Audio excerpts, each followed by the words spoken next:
புனித் சாய் காட்டுப்பாதையில் நடந்துட்டு இருக்கும் பொழுது ஒரு ஸ்பேஸ்ஷிப் வந்துச்சு.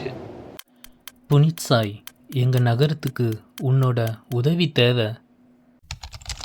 நிச்சயம் உதவி செய்கிறேன் என்று ஏலியனுடன் கைகுலுக்கினான். புனித் சாய் தன் புலி நண்பனுடன் ஸ்பேஸ்ஷிப்பில் ஏறி பயணிக்க ஆரம்பித்தான். அந்த அழகான பிளானட்டை ஸ்பேஸ்ஷிப் வந்தடைஞ்சுது. அந்த பிளானட்டை பல ரோபோக்கள் அழிச்சிட்டு இருந்துச்சு. அந்த ரோபோட்ஸை எதிர்த்து புனித் சாயும் புலியும் கடுமையாக சண்டை போட்டாங்க. ரோபோட் தலைவனோட தாக்குதலை சமாளிக்க முடியாமல் புனித் சாய் அங்கேருந்து தப்பிச்சு போனான். ஏலியனோட தன்னோட சக்தியை இணைச்சு ஒரு புதுவிதமான சக்தியை உருவாக்கினான். புதிய புனித் சாய் தோன்றினான். அவனுக்கு மேலும் பல சக்திகள் கிடைச்சிது. புதிய சக்தியுடன் புலி மேலே ஏறி அந்த ரோபோட்ஸ் இருந்த இடத்துக்கு அவன் போனான். தாவி குதிச்சு ரோபோட்டை அட்டாக் பண்ண ஆரம்பித்தான். புனித் சாய் சிறகு விரித்து வானத்தோட உயரத்துக்கு சென்று தாக்குனான்.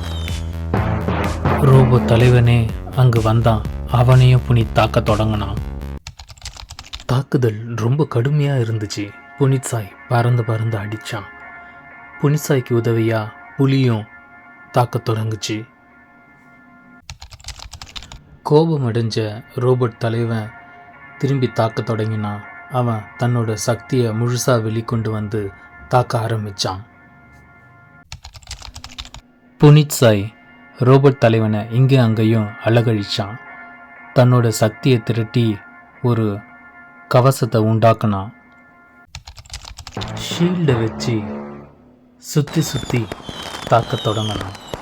ரோபோட் தலைவனால் அதை சமாளிக்க முடியலை. ரோபோட் தலைவன் தன்னோட முழு சக்தியையும் வெளிக்கொண்டு தாக்க தொடங்கினான். புனித் சாய்க்கு ஏலியன்கள் உதவியாக வந்து சக்தி கொடுக்க ஆரம்பித்தாங்க. ஏலியன்கள் சக்தி கொடுத்ததும் புனித் சாய் வேறொரு பரிமாணத்துக்கு மாறினான். அவன் ரோபோட் தலைவனை அழித்து ஒழிச்சான். அந்த பிளானட்டுக்கு திரும்பவும் அமைதி கிடைச்சிது.